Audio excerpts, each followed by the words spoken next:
स्मिता पाटील यांना आमंत्रित करतो स्टेजवर की त्यांनी आपलं मनोगत या ठिकाणी पुरस्कार्थी म्हणून. सर्वांना नमस्कार. आज 31वे बालकुमार साहित्य संमेलन आपल्या शाळेमध्ये नेबापूरमध्ये पार पडत आहे.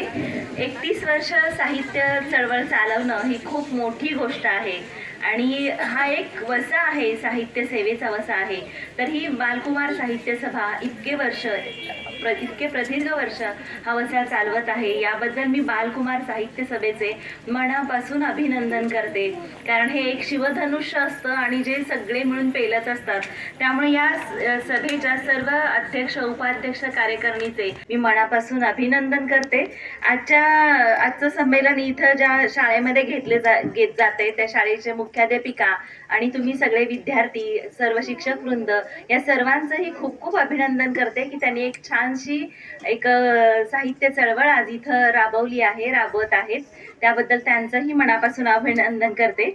आजच्या कार्यक्रमाचे अध्यक्ष डॉक्टर विश्वास सुतार सर, ज्यांची प्रमुख उपस्थिती लाभली आहे असे प्रकाश गवंडी सर, बालकुमार साहित्य सभेचे अध्यक्ष डॉक्टर श्रीकांत पाटील सर, स्वागत अध्यक्ष श्री एस माने सर, ज्यांची मोलाची उपस्थिती लाभली आहे असे गट शिक्षण अधिकारी Mankar sir, More sir, Kurade sir, Patil sir, Manohar Bhosale sir, Girish Kurade sir, Kurle madam, Jamadar madam, Nikade sir, Mali sir, Khaire sir आणि ज्यांना बालकुमार साहित्य सभेचे पुरस्कार लाभले आहेत असे सर्व पुरस्कार्थी आणि विद्यार्थी वृंद हो. आज एक खूप छान अशी घटना, एक छान असा कार्यक्रम तुमच्या शाळेत पार पडतो आहे आणि तुमच्यासाठी हा एक अनोखा असा कार्यक्रम आहे.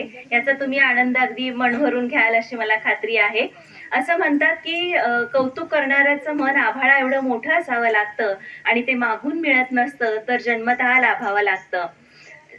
शिक्षकांना, लेखकांना, साहित्यिकांना त्यांच्या साहित्यकृती मागवणं, त्यांचा अभ्यास करणं आणि त्यांना प्रेरणा देण्यासाठी पुरस्कार आयोजित करणं हे खूप मोठं काम आहे आणि हे सगळ्यात मोठं काम ही बालकुमार साहित्य सभा करत आहे.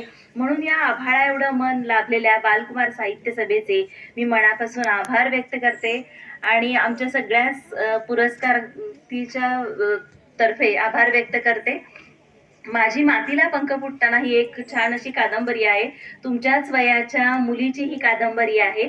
शिक्षणासाठी संघर्ष केलेला तिने त्यामध्ये लिहिलेला आहे. कारण आजकाल काय व्हायला लागलंय की मुलींची संख्या खूप कमी झालेली आहे आणि त्यामुळं मुली थोड्याशा मोठ्या झाल्या, वयात आल्या की पटकन त्यांच्या लग्न ठरवण्याची गडबड सुरू होते. कुणाचं तरी लक्षच असतं की ह्या घरात एक मुलगी आहे, तर चला आपल्या मुलासाठी या मुलीला मागणी घालावी आणि असं म्हटलं जातं आणि पटकन त्या मुलीला स्थळ म्हणून गेलं जातं आणि मागणी घातली जाते आणि मग मुलींचे बालविवाह प्रचंड प्रमाणात वाढलेले आहेत. आम्ही मोहोळला राहतो, तालुक्याचं ठिकाण आहे, तरी बालविवाहाचं प्रमाण 40 ते 50% आहे. मुली अशा 10वी झाल्या की पटकन त्यांना मागणी घालणं आणि त्यांना विवाह करून सून म्हणून घरी आणणं हे आजकाल दिसून येते आणि त्यामुळे आजच्या मुलींना खरं तर आजच्या 21व्या शतकामध्ये हा संघर्ष करावा लागू नये, पण तरीही आजच्या मुलींना शिक्षणासाठी संघर्ष करावा लागतोय आणि अशाच मुलीचा एका संघर्ष मी त्यामध्ये चित्रित केलेला आहे, रेखांकित केलेला आहे. तर आपण नक्की माझी मातीला पंख फुटताना ही कादंबरी नक्की वाचावी, त्याचा आनंद घ्यावा. आज तुम्ही सगळे इथं मुलं आहात म्हणून मला साने गुरुजींच्या 2 गोष्टी मला तुम्हाला सांगाव्याशा वाटतात की आज मोबाईलचं युग आहे आणि प्रत्येकाच्या हातामध्ये मोबाईल आहे, पण हाच मोबाईल जसा चांगला आहे तसा वाईट सुद्धा खूप आहे. याचे बरेच वाईट परिणाम आज आपल्याला दिसून येत आहेत. हिंसाचार समाजामध्ये प्रचंड वाढलेला आहे, स्त्रियांवरचे अत्याचार प्रचंड वाढलेले आहेत.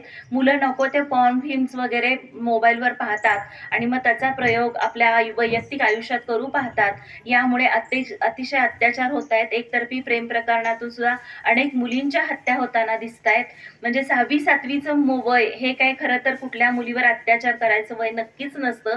खरं तर ते कुठल्याच वयात नाही व्हायला पाहिजे, पण तरी सुद्धा अगदी मध्य प्रदेशातील नांदेड जिल्ह्यामध्ये एक मुलगी 8वीची कॅडबरी आणायला जाते, अगदी दुडू चालत जाते. कॅडबरीचे छान असं तिच्या डोक्यात विचार आहेत की मला आता कॅडबरी मी घेणार आहे आणि ते खाणार आहे कॅडबरी. इतकी छान ती 8 वर्षाची छानशी मुलगी कॅडबरी आणायला जातीये आणि त्याच वेळी 6वीची 2 मुलं 7वीची 2 मुलं पॉर्न फिल्म बघत असतात आणि त्यांना ती मुलगी दिसते आणि मग ते ठरवतात की त्या मुलीला शिकार बनवायचं आणि अक्षरशः त्या 8 वर्षाची चिमुरडीला ते 4 मुलं ओढत आणतात, तिच्यावर अत्याचार करतात आणि खून करून टाकतात तिचा.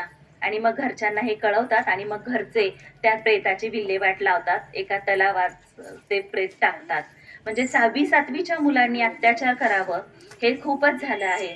आणि आमच्याच जिल्ह्यामध्ये, आमच्या जिल्ह्याच्या जवळ लातूरमध्ये एक हॉस्टेल आहे आणि त्या हॉस्टेलवर सगळी असे बेड असतात, एकाखाली एक बेड असतात हॉस्टेलला. बऱ्याच हॉस्टेलला बेड असतात तसे. आणि मग ती मुलं त्या हॉस्टेलवर राहत असतात.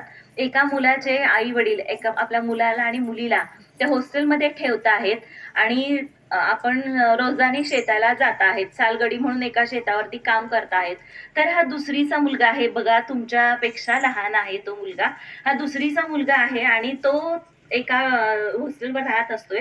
तर तो वरच्या साईडला आहे, वरच्या बेडवर तसं आहे आणि खालच्या बेडवर दुसरीचाच मुलगा राहतोय, तिथेच राहतोय आणि त्याच्याकडून सारखं पेन, खोडरबर, कर्कटक असं खाली तरी पडतंय. ते पडल्यानंतर त्या दुसरीच्या मुलाला ते सहन होत नाही की ह्याचं रोज सामान खाली पडतंय. तर हा दुसरीचा मुलगा ह्या मुलाचा बदला घ्यायचा ठरवतो. दुसरीचा मुलगा त्याच्याच बरोबरच्या दुसरीच्या मुलाचा खून करायचा ठरवतो आणि एक दिवस 7वीच्या मुलाला घेऊन येतो आणि दुसरीचा मुलगा त्या दुसरीच्या मुलाचा खून करतो. इयत्ता दुसरी, हे काही खून करायचं वय आहे का? पण आजचं वातावरण प्रचंड प्रचंड खराब झालेलं आहे. मोबाईल नावाचा राक्षसाने आपल्या सगळ्यांच्या मनावर एवढं गारुड केलेलं आहे की नको त्या वयात नको त्या गोष्टी पाहायला मिळतात आणि आपली अवस्था नको ते कृत्य करण्यास धजावते. तेव्हा माझं सगळ्या मुलांना मुलींना खूप सांगणं आहे की मोबाईल पासून दूर राहा आणि पुस्तकाशी मैत्री करा. आता श्रीकांत पाटील सरांनी खूप छान सांगितलं की शब्दांशी मैत्री केलं की आपले आयुष्य खूप सुंदर होतं. आपल्या आयुष्याला एक छानसं कोंदण लाभतं. त्यामुळे पुस्तकासारखा मित्र नाही. त्यामुळे जरा जरी वेळ मिळाला तरी मोबाईलमध्ये वेळ न दवडता तुम्ही पुस्तकामध्ये वेळ दवडा. पुस्तकं नक्कीच तुमचं आयुष्य सुंदर करायला मदत करतील. साने गुरुजींच्या 2 छोट्या-छोट्या गोष्टी सांगते आणि मी तुमचा निरोप घेते. तर साने गुरुजी एकदा शिकायला तुमच्या वयात बरं का पुण्याला होते. औंध संस्थानात होते आधी, पण तिथे प्लेगची साथ आली आणि मग त्यांना पुण्याला जावं लागलं. मग पुण्यामध्ये ते माधुकरी मागणे म्हणजे 4 घरी भिक्षा मागणे आणि ते खाणं आणि शिकणं असं करत होते. तर एक दिवस काय होतं की रोज ते कुठंतरी माधुकरी मागायचे, कुणी भाकरी द्यायचं, कुणी चपाती द्यायचं, कुणी भात द्यायचं, असं त्याच्यावरती खात होते आणि शिकत होते. तर एक दिवस काय होतं, कधी-कधी काय व्हायचं, एका गिरणीवाल्याच्या कडून पीठ घ्यायचे, ज्वारीचं पीठ जे असेल ते पीठ घ्यायचे, त्या पीठ पाण्यात कालवायचे आणि ते खायचे. पण असं एक दिवस होतं की पीठही मिळत नाही आणि माधुकरीमध्ये काही मिळत नाही आणि त्यांना खूप भूक लागलेली असते. मग साने गुरुजी मंदिरामध्ये जातात आणि परमेश्वराजवळ, त्या देवाजवळ तिथं बसलेले असतात. तर सगळे लोक येत असतात आणि त्या मंदिराच्या समोरच्या ताटात 1 आणा, 2 आणे टाकत असतात. ते टाकल्यानंतर ते पैसे पाहिल्यानंतर साने गुरुजींना खूप वाटत असतं की ह्यातला एखादा पैसा घ्यावा आणि आपण चुरमुरे, मुरमुरे आणावेत आणि खावेत. खूप भूक लागलेली असते. मग ते काय करतात, त्या ताटलीमध्ये असं आपला हात पुढं नेतात, 1 आणा उचलण्यासाठी. त्यावेळी त्यांना आईचे शब्द आठवतात, "माझा श्याम एक वेळ उपाशी राहील, पण चोरी नाही करणार." बऱ्याच वेळा हात पुढे जातो आणि आईचं वाक्य आठवलं की हात मागे येतो. मग शेवटी साने गुरुजी तिथला 1 आणा घेतच नाहीत आणि तसेच आपल्या खोलीत येतात आणि पाणी पिऊन उपाशी झोपतात. मुलांनो, सुसंस्कार आपले आई-वडील आपल्यावर करतच असतात. पण त्यांचे केलेले सुसंस्कार लक्षात ठेवणं आणि त्याच्यानुसार जगाच्या पाठीवर कुठंही असलं तरी चांगलंच वागणं हे आपल्याला जमायला पाहिजे. आणि आपण आपल्या आई-वडिलांच्या डोळ्यात दुःखाने पाणी येईल असं कधीही वागू नये. आपल्या आई-वडिलांच्या डोळ्यामध्ये आनंदाश्रू यावेत असं आपण वागलं पाहिजे. खूप खूप अभ्यास केला पाहिजे. आयुष्यात खूप खूप पुढं गेलं पाहिजे आणि नेहमी चांगल्या मित्र-मैत्रिणींशीच संगत करायला पाहिजे. कारण संगत माणसाचं आयुष्य एकतर घडवत असते किंवा बिघडवत असते. छोटीशी गोष्ट सांगते आणि मग तुमचा निरोप घेते. हकीम लुकमान म्हणून एक अतिशय सुप्रसिद्ध असे विद्वान होते आणि हे हकीम लुकमान आपल्या अंतसमयी म्हणजे ज्यावेळी त्यांचा मृत्यू जवळ आला होता, त्यावेळी आपल्या मुलाला बोलावतात आणि त्याला सांगतात, "इथं एक तबक आहे, तर तिकडून एक चंदनाचे चूर्ण आहे. ते चंदनाचं चूर्ण तू हातात घे आणि खाली सोड आणि चुलीतल्या कोळशाची पूड आण. ती पण हातात घे आणि खाली सोड. मुलगा चंदनाची पूड खाली सोडतोय आणि नंतर कोळशाची पूड खाली सोडतोय. त्यावेळी ते मुलाला विचारतात, तुला काही कळलं का, ह्याच्यातून तुला काही लक्षात आलं का, मला तुला काय सांगायचंय? तर तो म्हणतो, नाही लक्षात आलं. तर ते सांगतात, चंदनाची पूड तू खाली सोडलीस तरी तुझ्या हाताला सुगंध देऊन गेली, आणि कोळसा तू खाली टाकलास तर तुझा हात काळा करून गेला. तर चंदनाची पूड म्हणजे चांगली लोक असतात आयुष्यामध्ये, तर ती अशी असतात की ती चंदनासारखी असतात, आपलं आयुष्य सुगंधित आणि सुंदर करून जातात. पण कोळशाची पूड आपलं आयुष्य कोळशाची पूड ही दुर्जन लोकांसारखी असते, ते आयुष्याला घाण करत असते. त्यामुळे नेहमी चंदनाच्या पूड असलेल्या सज्जनांच्या, चांगल्या लोकांच्या सहवासात राहा, चांगल्या मित्रमैत्रिणी जोडा, खूप खूप अभ्यास करा आणि आपल्या शालेय जीवनात खूप खूप पुढे जा, आपल्या शाळेचं नाव उंचवा, अशी तुम्हाला शुभेच्छा देते. आणि हा पुरस्कार दिल्याबद्दल बालकुमार साहित्य सभेचे मी मनापासून आभार मानते.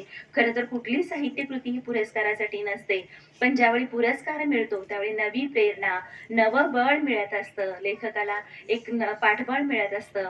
तर ही परंपरा अशीच सुरू राहावी आणि हा साहित्याचा वसा असाच सुरू राहावा. बालकुमार साहित्य सभेचे हे आयोजन करणाऱ्या आपल्या संस्थेचे मी मनापासून आभार मानते.